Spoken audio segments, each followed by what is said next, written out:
And happy Warrior Woman Wednesday.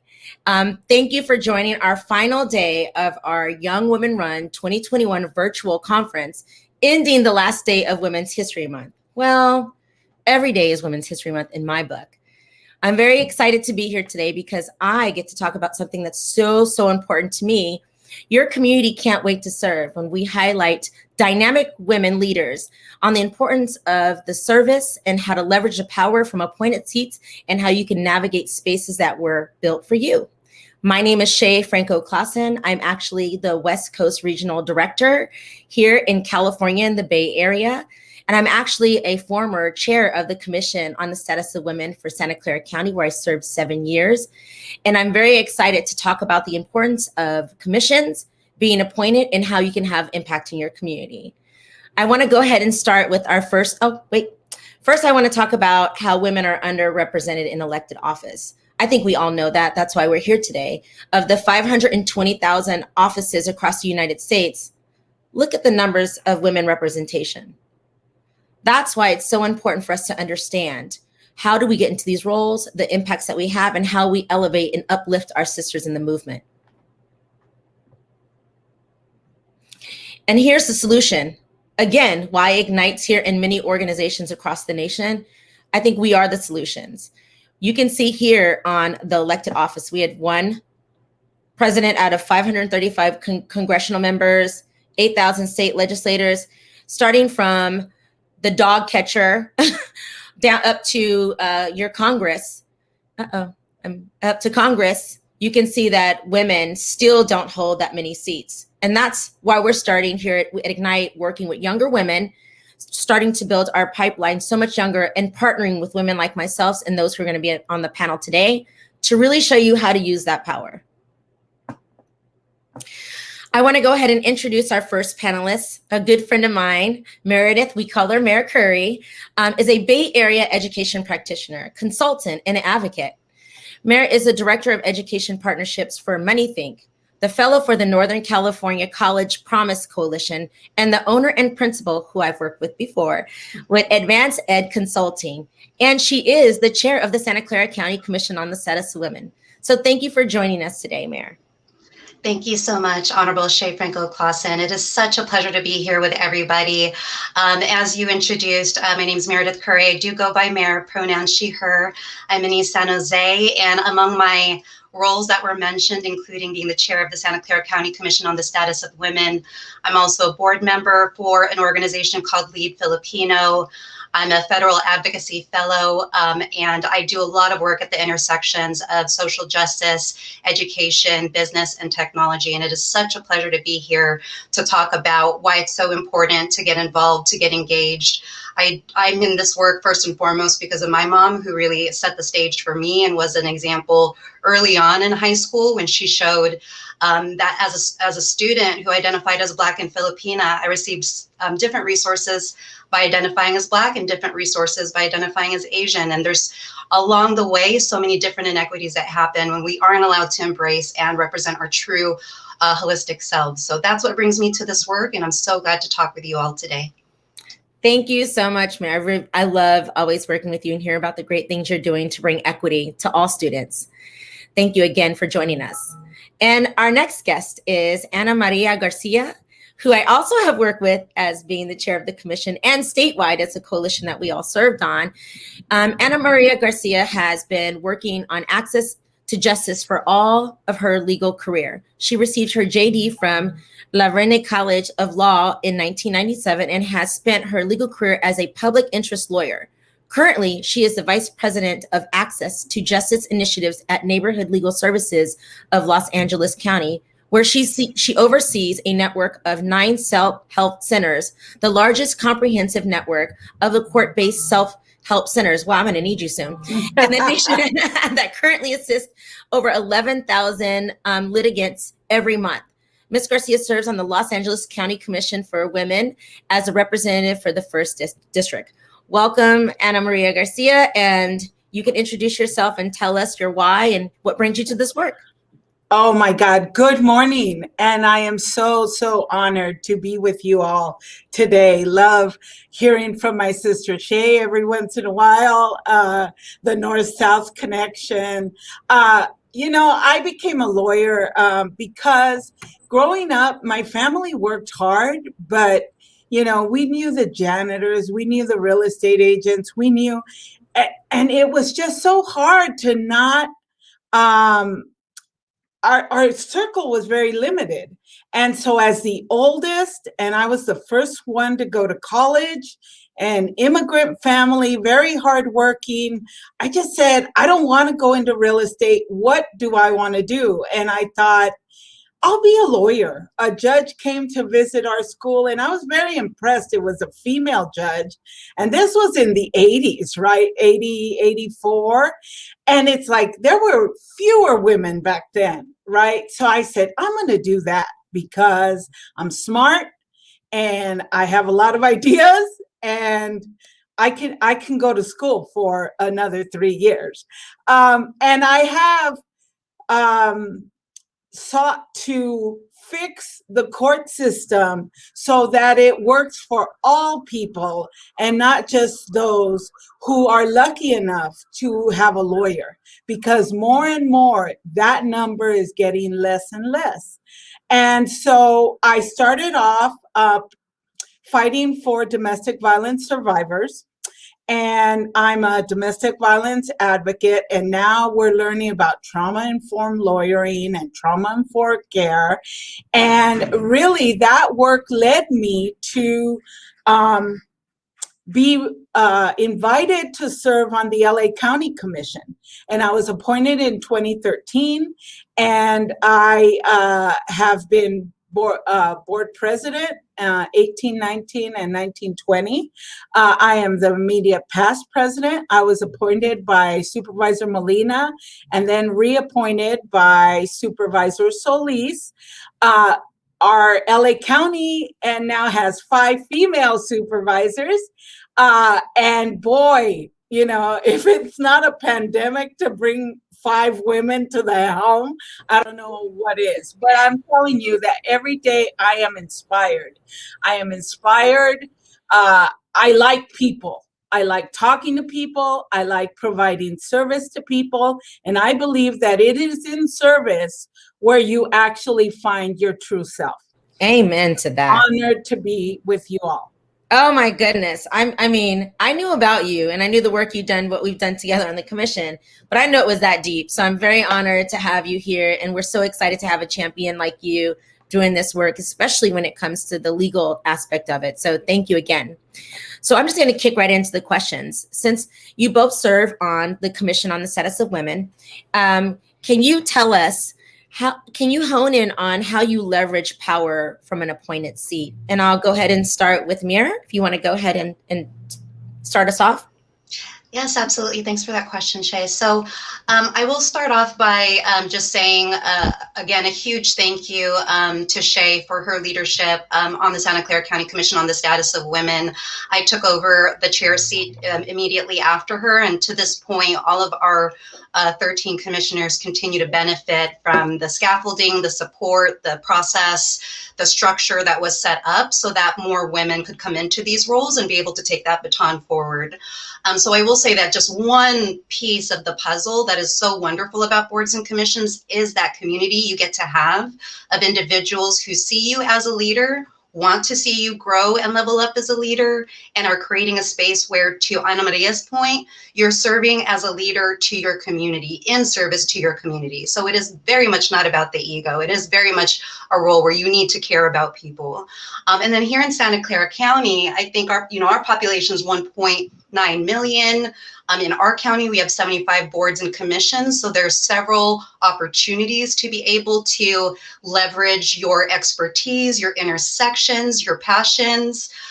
In our county, in addition to the Commission on the Status of Women, we have a Child Abuse Prevention Council, a Commission on Equal Access and Employment Opportunity, a domestic violence council, a human trafficking commission, and a youth task force, just of a few. So you can think of all the different ways that community members coming from disparate areas of a county or a city can come together and sit at the same table to share and leverage shared issues and challenges, but also strengths, gifts, grit, right? And so I would just say that one of the great ways that you can really leverage your power from an appointed seat is to, number one, take that seat, own that seat immediately from day one. Don't be concerned about asking too many questions. There's no wrong question because it's all in service of your community.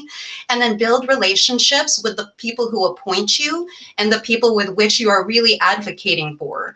And the Commission on the Status of Women specifically acts in an advisory capacity to the Board of Supervisors to promote affirmative action, to eliminate the practice of discrimination and prejudice against women based on gender, specifically in the areas of housing, employment, education, community service, and other fields. And so it's important that we develop our relationships with our supervisors that appoint us. For me, I'm very grateful, honored, and humbled to have been appointed by Supervisor Cindy Chavez. And then to also develop relationships with all of your fellow commissions. So even our Commission on the Status of Women, we've had conversations, for example, with like the CDAW task force, or with other commissions that and boards that are doing parallel work to support women and youth in the community. So I would just definitely say, own it. First of all, take it. Take that seat, own that seat. And the way you leverage it is by just being vulnerable in that role, to just come as your full authentic self with the power you have innate behind you and from your ancestors, and just go for it and use your voice to speak on behalf of those who do not have the seat that you have, to use theirs. Thank you. Thank you. Anna Maria, same question. Just tell us how you leverage power from an appointed seat. Right. So I think that, we are 15 commissioners appointed, 3 from each district in Los Angeles. So in Los Angeles, we have 10.2 million. Let me repeat that, 10.2 million people. And you got 15 women in a room, different backgrounds, professional, non-professional, homemakers, moms, educators, all the gambit. And so we leverage by, similar to what Mayor pointed out, the relationship we build with our supervisors.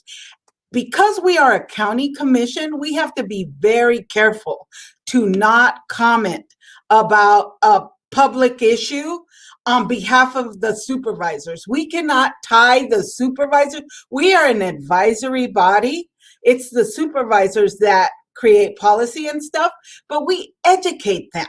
Right? So part of our challenge and problems, we have to ask all the questions. We have to investigate things and really dig down deep.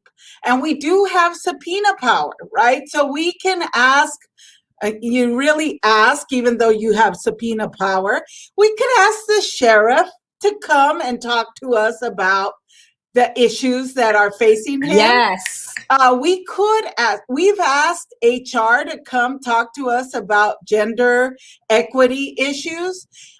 We don't do that often because, we meet every second Tuesday of the month.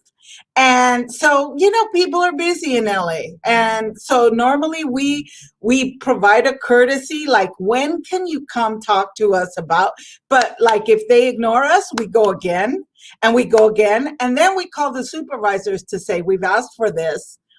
It's benign, but they don't want to come, Right. and then the supervisor can make a call. Right. But I think the value is that what we know in our gut is what drives the inquiry, right? And so asking different questions, that's what women bring to the discussion. It's not like all the, basic stuff. And, women are ready now to lead. Right?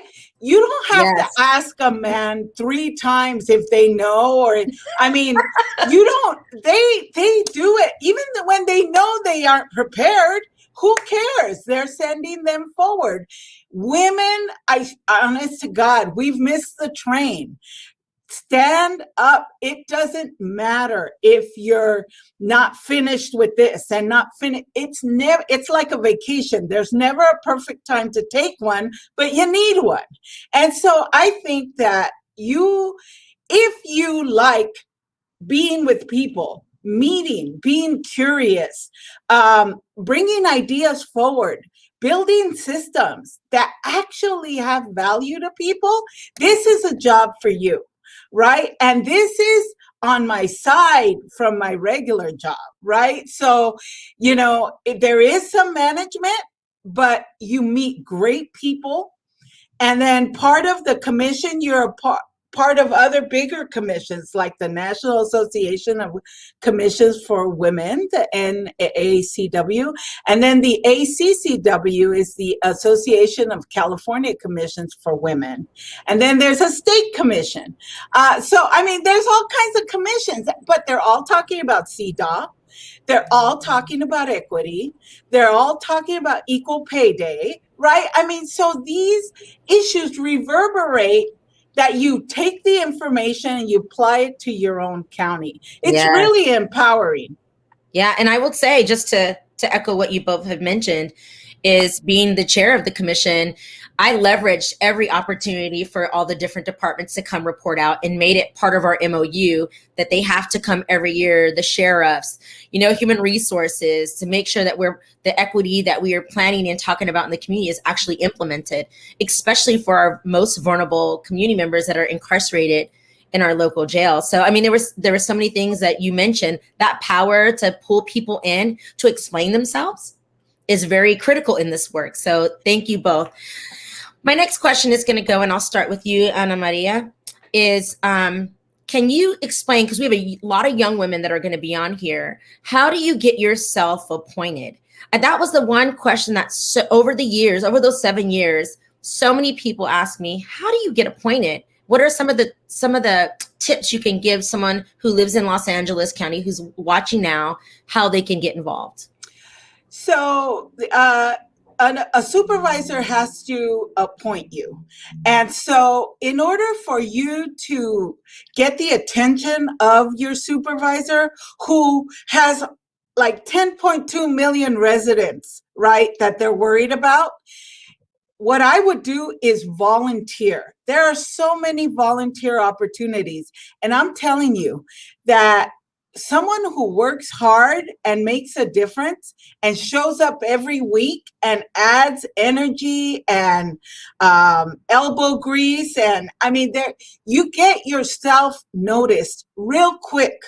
And even in LA County, right? And then you could write a letter to your supervisor. Supervisor, I am so interested in these issues. And if I could be of service, I would be honored to do so. And you could send your resume, and you could but I would highlight skills that you've honed, either volunteering at clinics, pickup, environmental justice, plant a tree. I mean, there are so many things, right? You just have to want to be out there, and you got to throw yourself out there, because the supervisors aren't going to come to your home and knock on your door and say, would you like to serve? No, right? You have to be out there. And really, that's how you engage with people. And that's how you learn where your strengths are. Thank you. Mir? Absolutely. And thank you so much for all of that insight, Ana Maria. So absolutely agreed with everything she just said. I have 4 points I want to make. I want to make sure I remember them. So first is to search. I remember the first time I decided I wanted to serve on a board or commission, I actually looked at the city of San Jose first. So I went really local before I started thinking about the county. I listed the different commissions available at the county, many of those available at the city, whether it's Parks and Rec, because you want to protect your youth and elderly who are out in the public, or whatever the case is. There's lots of different things to look into. The second would be use your network. So it's already fantastic that you are all tapping into Ignite, that you're here today, and I hope you take advantage of all the resources that they send as a follow-up. And if there's opportunities for additional mixers or networking sessions, go to them. Because also, in addition to like venues like this, being able to rub shoulders or elbows, even virtually, with folks who are already in those seats will help reduce kind of that sense of pressure, that kind of sense of if you're dealing with any imposter syndrome or whatever that you're facing in terms of, not feeling ready. And then that goes to timing. So you need to be open to timing. In my mantra, I meditate every day. And one of the things I'm always saying is that I want to have an open heart and an open mind and be open to whatever opportunities come. There was a TED Talk around the 5 top indicators for startup success. And you would think that they are things in your control, right? Like money or your business model or your team or your idea. But the number one factor of success is timing and taking advantage of the opportunity when the time comes. And that's not in our control. And for me, I was involved in Santa Clara County in an organization called the Asian Pacific American Leadership Institute, APALI, and I'm going to put that link into the chat when I'm done talking. But I learned from one of my sister's peers, Naomi, about the Commission on the Status of Women because she was on it, and she announced that the opportunities were open to apply. And I hadn't even been looking at it as part of my research. But here I had someone who was in the seat, who was already in an organization with me, who was pretty much encouraging me to apply. And then fourth, I went to a meeting. There's nothing like going to a meeting and seeing your sisters in action. Like I almost cried sitting in that audience, seeing all of these beautiful women of color like across the county. It's just been so long since I'd seen such a powerhouse group, and I didn't really know anybody. So just to be moved by your own community is a really great motivator for you to see yourself in that seat too. So again, search, but still be open by talking to your network and being open to opportunities when they come. Timing's not in your control. Go to a meeting. I actually got to meet people from the Office of Women's Policy who is a partner of the Santa Clara County Commission on the Status of Women. And that let me see 2 things, not just how the commissioners like do their thing and show up, but also how they're supported. Mm-hmm. And that was really helpful too. I remember the first time you came to the meeting. I remember that day exactly. And then you came to the other event. Like I remember that day exactly. And it was super excited to see. I just want to say this before I end, the importance of making sure that you pass the baton. Yes, everyone's working from home. You're used to people running in the background. Sorry about that. But it was when I met Mayor, I knew that I was comfortable leaving the commission. Like I knew, I'm like, we have someone here. And when she came, I was like, yes. And she was the most receptive. You have to also help build the leadership who are going to continue the legacy of the work. And it was such an honor to say I feel so good about leaving today because Mayor is going to run this commission in the direction and keep the movement going. So we have to be intentional in those seats, is that we build the pipeline of leaders who are going to continue the work on and be okay with stepping down. Be okay with giving another seat for someone to lead. And I want young people to understand that and condition yourself to think, yes, we must pass the baton on. And she's done a fabulous job. So just want to throw that in there. The next question that I wanted to ask is, why is it important for young women to actually apply and be on boards and commissions? We know as adult women, as we found out either earlier in our careers or later, is that the important work that it can do. But what do we tell all the young women that are watching today who we are saying as Ignite, like, we need to get you on boards and commissions? Like me, I served on the Commission on Status of Women. I also served on human trafficking as a survivor. So, how do we find the different commissions that Commissioner Curry had mentioned, Parks and Rec? Tell them, why is it important for them to really want to be on a board and commission? And we'll start with you, Ana Maria. Well, I think, as a young, powerful woman, you bring talent, and you bring the desire, and you have energy. Right now, our commission has a couple of young commissioners, and I'm talking, mid-20s, all right? I mean, and they are taking our technology in ways that we could have never done without their expertise. They are just thinking about different things. We've got an email newsletter now. We're updating our website. This is all their impetus, right? And I do think that a multi-generational board will absolutely ask all kinds of different questions, right? It's not all of us asking what color is it, right? So you've got other thoughts and other things. And I think that is how we will get to ask the right questions on issues. So I don't care, how many birthday candles are on your cake. If you want to serve, you do it. You do it because you know what? The world is waiting now. And I think that we will turn a corner when we stop telling ourselves why we can't do something and just do it, because we are who we're waiting for. Nobody is coming to rescue. Nobody is coming. It's like I posted something on my Facebook the other day, like, this princess will rescue herself. There's no Prince Charming coming. Right. And so I think that we look around, right? When I went to college, they said, look to the right and look to the left, because one of those people are not going to make it to graduation. And I just think living, you look to the right and you look to the left, because we have to work so that we all make it to a better tomorrow. Thank you. Thank you. And then just the follow-up to that, I know that you both just touched on it for a bit about these are young women. Where they can volunteer so they can get seen by their supervisors. What are some of the committees? Like, I know that for our commission, we had committees that were open to the public. What do you suggest them starting to just get their name inside of the groups? And I'll just give you each a minute to discuss that. Go ahead, Mary, you want to start?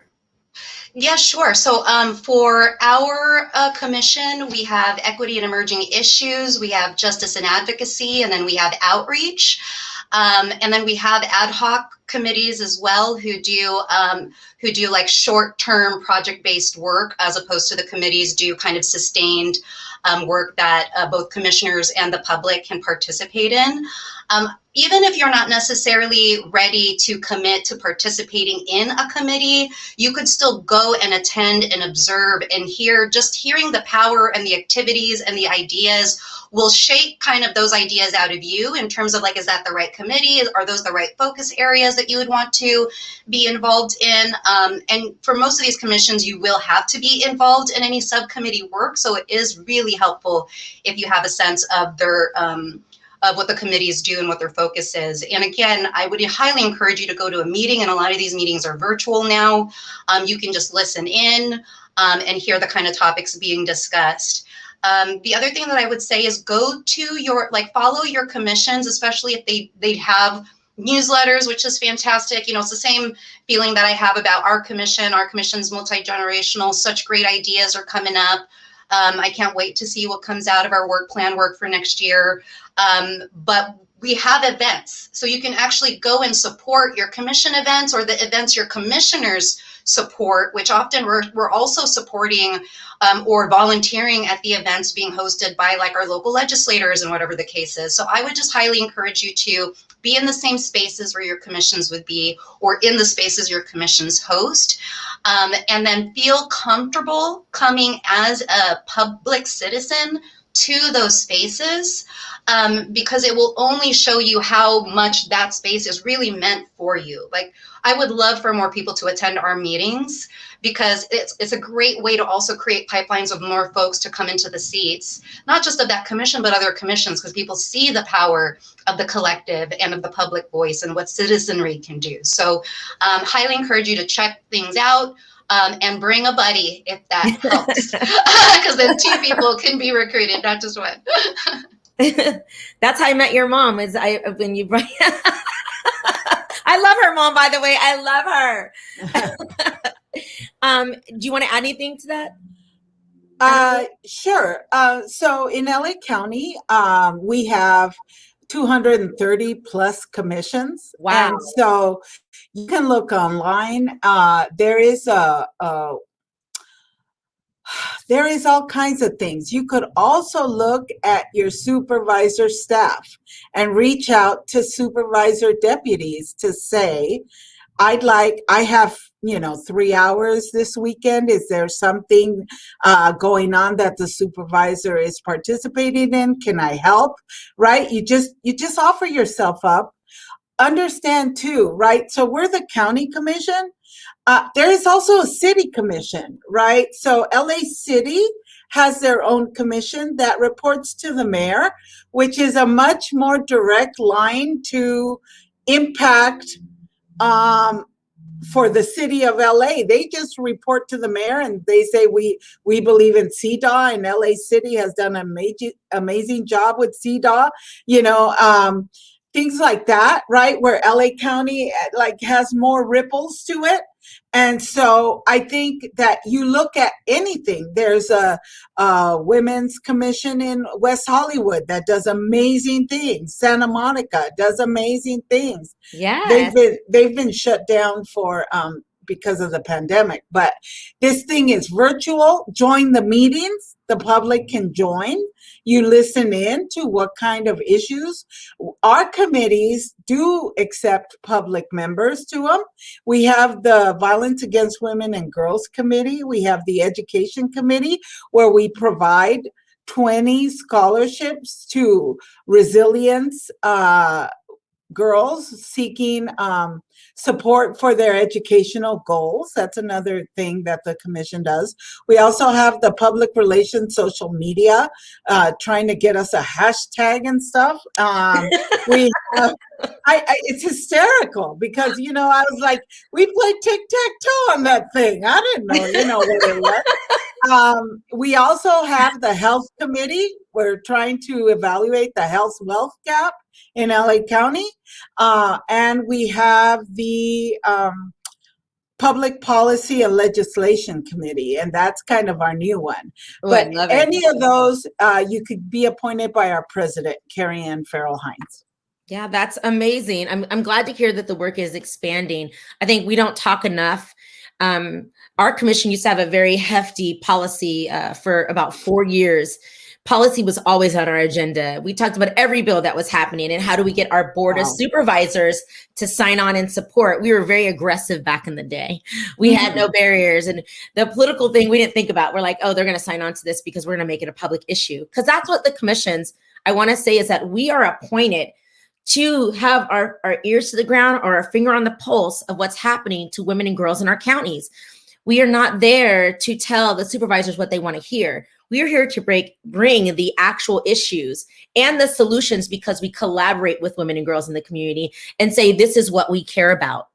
I just want to be very clear. This is what we care about.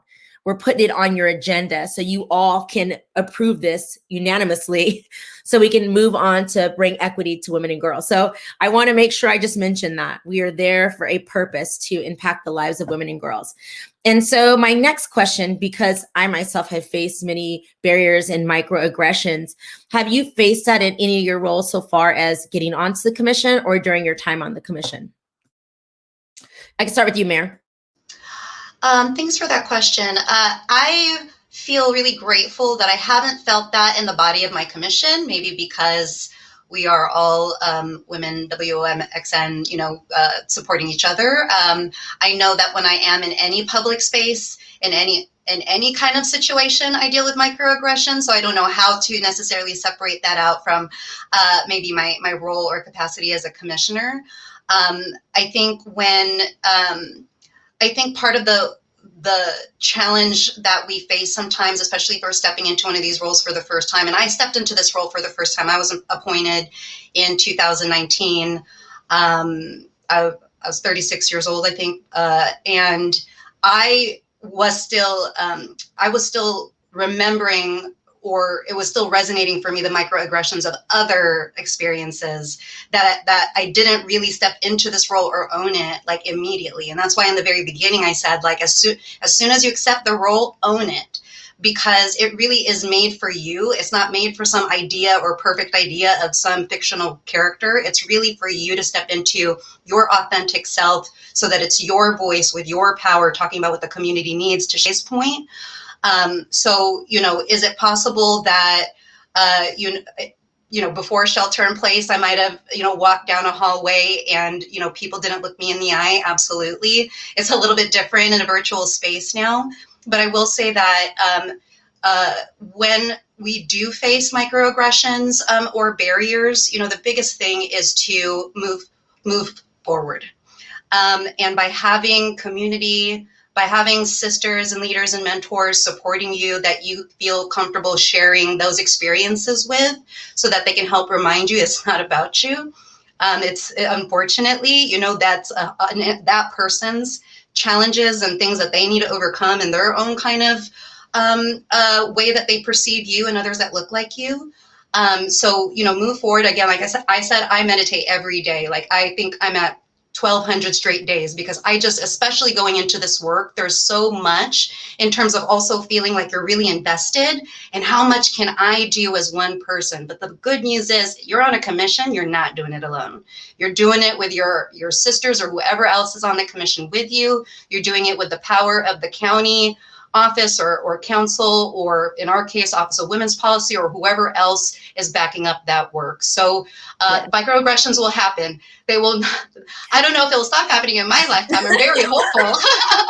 So just know, let it just wash off you. Thank you. Ana Maria? So similar, I had to learn to not respond, because so I've never had, a threat of any kind, but there are some folks that in public comment, might get personal, right? And might misrepresent what actually went on. But I had to be educated to not respond, because it interferes with the work of the commission. It interferes. So what I realized in myself, right, because you learn more about yourself as you serve, right? And so what I learn about myself, when I get angry, when I get triggered, I become less effective, right? I lose control of my messaging, right? And so it's so not about the person attacking me. It is about the work. And clearly, if they're attacking me, I must have touched the nerve. So I must be like picking at the right scab, right? And so I kind of think that we do have to learn to not hone in and not take things personal. It's not about me. Even though I felt attacked, even though I felt threatened, people are videotaping me without my knowledge and all this stuff, it's okay, because as a commissioner, I am standing up in public, to serve on this body. And there are benefits to it and there are drawbacks to it, right? And so Yes. You have to embrace all of it. Yes. I mean, Mayor knows, and I'm sure you know too. I mean, everything you said is true. We have to face it in that role. I mean, I had a lot of people picking at my scabs. Like, I was picking at their scabs, saying, that's the world we live in. Just because we're on a women's commission doesn't mean that those microaggressions don't exist. Let's just be real. But like Mayor said, dust it off. And like Ana Maria says, you must be hitting a sore spot for them. You just show up and continue to do your work, show up as your authentic self. You deserve to be there. And don't let what anyone says or, the way they behave impact who you are, because it isn't about you. It's really about them. And that's in any space you serve. And we face these things. And like Mayor said, maybe not in our lifetime that these will go away. But if you, young people who are watching, if you show up in this space and respect other people's lived experience, what brought them to the commission, and see how you can bridge that understanding, you're going to do some amazing work. And so we are now 10 minutes to the end of the panel. I wanted to ask you 2 final questions. And so I can give you each a minute to go, and then I'll close it out with your final thoughts. This work is heavy. I've experienced it myself, the emotional labor for 7.5, almost 8 years of the heavy work of the inequities of how women are treated. How do you, involve self-care? Because I heard Mir just slightly tap on meditation, but could you give some ways that you were able to still remain whole, healthy, and showing up to this work? If you can give some sort of tips and tricks that you've been able to keep yourself balanced during your time serving. And we'll start with Mir. Absolutely. Happy to share. So definitely meditation. And it might still seem like a weird word or uncomfortable, but it's really about just finding 5 to 10 minutes of time for yourself to just be, you know what I mean? And I think, this question that I think I saw in the chat about techniques to manage when you do feel hijacked or when you do feel aggression, it really can be as simple as a deep breath. I have literally set myself in the car and locked the doors and screamed, letting yourself cry, listening to Lauryn Hill on rotation, whatever it is that helps me to kind of unwind and let myself get out of that thinking mode, because the thought that we put into those words and that hijacking also is that's in your power to let go of as well. So I would just note that, whether it's, I've even with Sister Shay have hosted healing dance parties. So if there's something you love to do, like I've been looking for this virtual cutout, okay, where is it? But I have been doing hip hop dance parties and dance for healing parties so that I don't have to feel these emotions alone. More recently, I participated in some community listening sessions because of all of the aggression and violence against the API community, and being able to hold space with others where we can be vulnerable and also just cry and hear it. And, the biggest thing I would say is lean into it. It's a big piece too, like when Brene Brown talks about authentic leadership, it's really about leaning into those feelings. They're a good reminder of who you are. They're a good way to protect yourself, but you just, again, to the point of letting go, those experiences don't have to define you, nor do they. So be whatever it is that gives you joy, even if it's one of the things I do sometimes when I lead breathing exercises or grounding meditations is when we go through like a body scan, we get to our hands. I ask us to think of what we'd want to be touching in our hands that gives us some sense of love and peace. And that might be my mom or my grandma's hands. That might be my cousin's shoulders. That could be a high five to my godson, whatever it is. Let those good thoughts and emotions remind you why you do this work, and why, even though that's happening, we're going to keep pushing back on it, because that is not okay. It is unacceptable. No. And that's why you do this work and have to lean in and be in that seat. I just want to take this moment and thank Miko Baker for her question that you answered before about techniques, as well as Jessie. She also said, how do you ground yourself and how do you keep the aggressors from hijacking? Also, Elizabeth wanted to say, yes, love Lauryn Hill. It centers all of us. And then, Jessie again mentioned, I love that dancing releases and heals. So we have some amazing young women that are listening right now into what we're saying. And so in that, we have 7 minutes left. I just want to give you the opportunity to, just take a minute or two, some final thoughts for the young people that are definitely listening and paying attention. I mean, like I said, she said she had goosebumps. So if you could each just take a minute to really just give your final thoughts of the importance of being on the commission, whatever you want to leave them with. Go ahead, Ana Maria.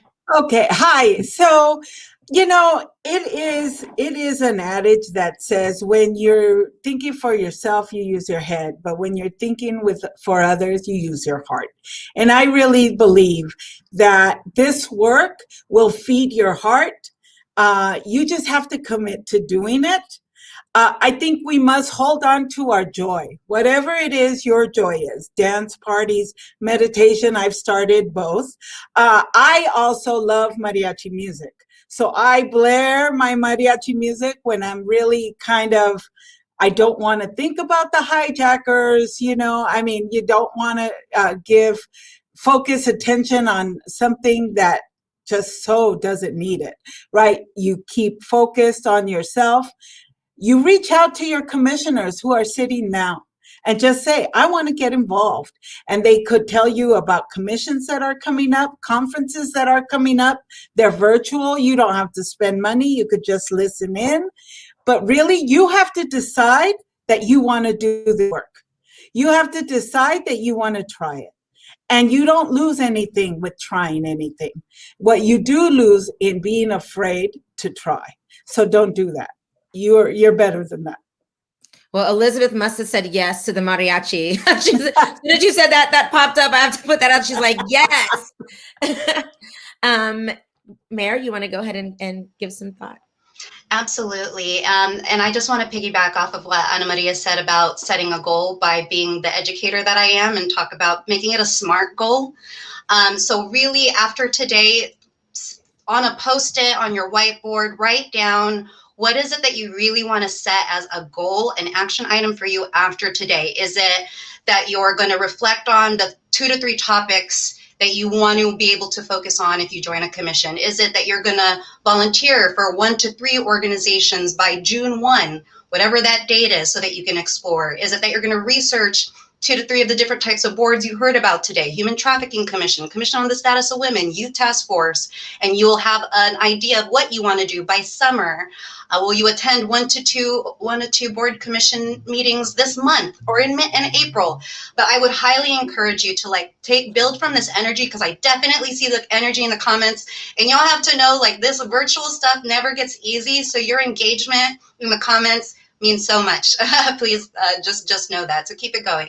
But definitely make sure that after today, you give yourself an action item so that you keep this momentum going. And even if that's adding one of these people to your LinkedIn, that could be one too. And make sure that you set up an opportunity to talk to someone about what it's like to be on a commission. And lastly, I just put a link to, I wrote a blog article on setting SMART goals as professionals. And this idea that even as adults, or probably more often as adults, we go into a fixed mindset where we say, oh, we can't, we don't deserve, I can never do that. This will talk about, going into that growth mindset, because yes, you can.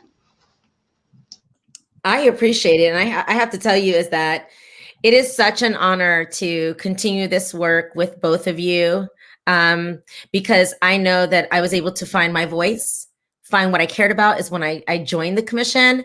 And all the young people that are watching, you are still doing the work. I was doing the work before I joined the commission. The commission is where I was able to sort of flex that political power to obtain a lot of the things that I was doing in the community. So I advise you all, as they've given you so many great tips, to make sure that if you know of the city or county boards and commissions or the state, find those commissioners and send them an email. Let them know that you're interested in being a commissioner, whatever commission. I think, Emery, how many you said that you have at your in 230. How many do you have in Santa Clara County, Mayor? 75. That's a lot of commissions where every single one of you have different focuses of what you want to do. Starting with the city, county, or state commission is a great way. So I encourage you all to look in your cities to find out. Oh, there it is. You can literally keyword search your city or county and boards and commissions, and you can find which ones are near you. I want to thank you all for joining us for our 2021 Young Women Run, our commission track. And it has been a complete honor, again, to continue to have space and share, ideas and opportunities with the both of you. And I know our paths will continue to cross when it comes to bringing equity to women and girls in our state. So thank you again. And thank you everyone who joined us today. And I hope you have a fantastic day. Oh, they're putting up all the wonderful things that these young women that are watching, they're saying. Much love, everyone. Yay, Thank you. yay. Be happy. Be empowered.